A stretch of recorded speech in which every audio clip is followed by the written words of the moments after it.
सल्लु अलल हबीब सल्लल्लाहु अलैहि वसल्लम।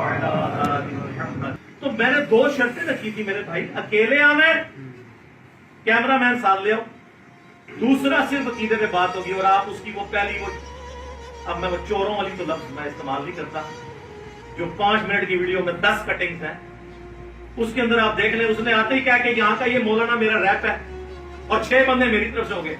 तू रस्से का मैच मेरे साथ खेलने आया है, 6 बंदे तेरे साथ होंगे। और ये मौलवी तो एड़ियां रगड़ते हैं मेरे साथ बैठने के लिए, मैंने तुम्हें इजाजत दी थी। और कैमरामैन 6-10 सिक्योरिटी गार्ड लेके आ दो, बाहर बैठेंगे अगर तुम्हें सिक्योरिटी करना है। मौलवी के साथ ही मैं बैठूंगा। तुम्हें कहा था क्या बंदा चैलेंज आ जा बच्चा जिस फोरम पे।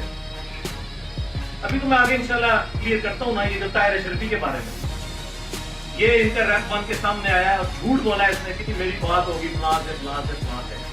तू गवर्नमेंट का नुमाइंदा है ना ताहिर अशरफी, पीटीवी पे बुला मुझे, तू भी बैठ रहा था, तकी उस्मानी को भी ले आओ, तीनों मुल्ले बैठो, सॉरी तीनों मौलाना को बैठो, तीनों मौलाना बैठो, मैं अकेला बैठूंगा। खुदा की कसम क़यामत तक के लिए जो बंदियत का जनाजा ना उठा वहां से, तो तुम लोग देखना। और इनको पता है, सुभान अल्लाह, अल्लाहु अकबर, अल्लाहु अकबर, क्लैपिंग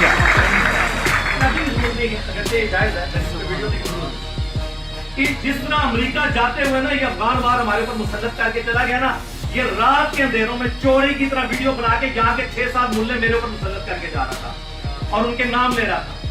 मुझे नहीं समझ आती, ओए बनु उमैया की चालें जहां से खत्म होती है ना, वहां से मेरी अकल स्टार्ट होती है।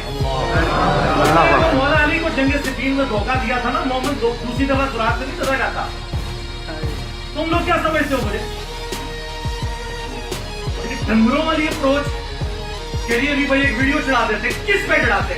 मेरी पहले दिन डिमांड है अकेला बंदा आएगा, कैमरामैन आएगा, ठीक है, और सिर्फ अकीदे पे बात होगी। उसकी आप वीडियो देख लें, उसने कहा मैं उन मसलों पे भी पहले 1.5 घंटे बात करूंगा, तू वही बातें रिपीट कर।